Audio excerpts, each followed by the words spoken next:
ce qui me désole le plus, c'est que si on faisait un concours de ceux qui aiment l'Afrique, qui croient au potentiel de l'Afrique, il y a des chances que les Chinois, les Américains, les Brésiliens viennent avant nous autres Africains.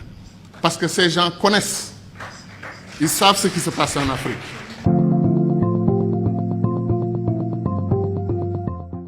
Ce qui se passe en République démocratique du Congo est un scandale permanent. Des pays africains entrent en République démocratique du Congo, prennent les ressources dont ils ont besoin et repartent. Quand les Belges ou les Français ou les Américains ou les Chinois le font, nous crions.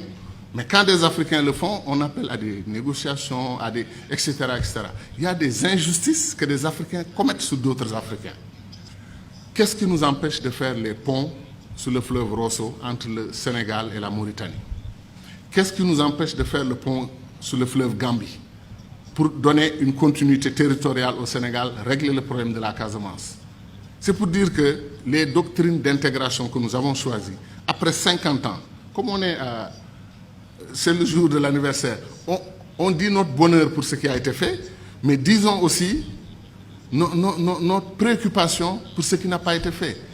Kourouma, depuis 1958, dit que le barrage de Dinga au Congo peut donner de l'électricité à toute l'Afrique, régler le problème de l'énergie. L'Afrique pourra même exporter de l'énergie. On n'a pas commencé 1 centimètre du barrage de Dinga.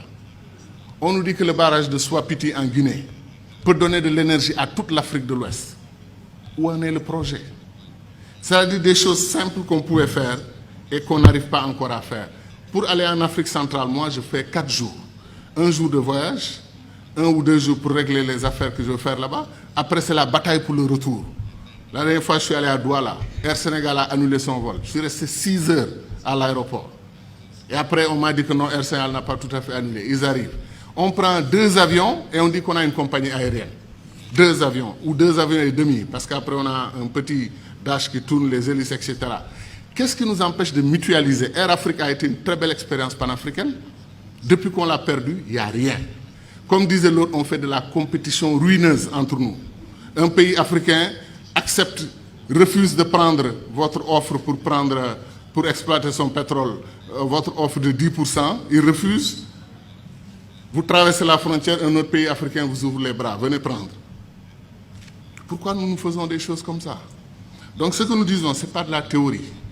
Contrairement au sentiment de certains amis dans la salle qui ont pensé que nous, on voulait faire un saut, un puissant saut vers le passé. Non, on veut faire un saut vers l'avenir. On veut accélérer l'histoire de ce continent parce qu'on peut le faire.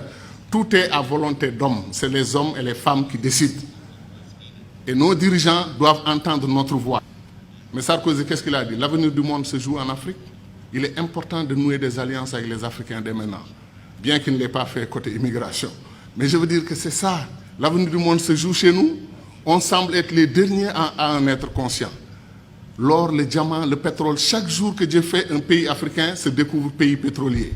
Il y a des pays comme le Mozambique vers la Tanzanie, on découvre qu'ils ont des réserves d'or et des réserves de pétrole et de gaz supérieures aux réserves du Koweït. Vous vous rendez compte? L'Afrique est un don de Dieu. Est-ce que les Africains en sont conscients? C'est ça la question. Merci.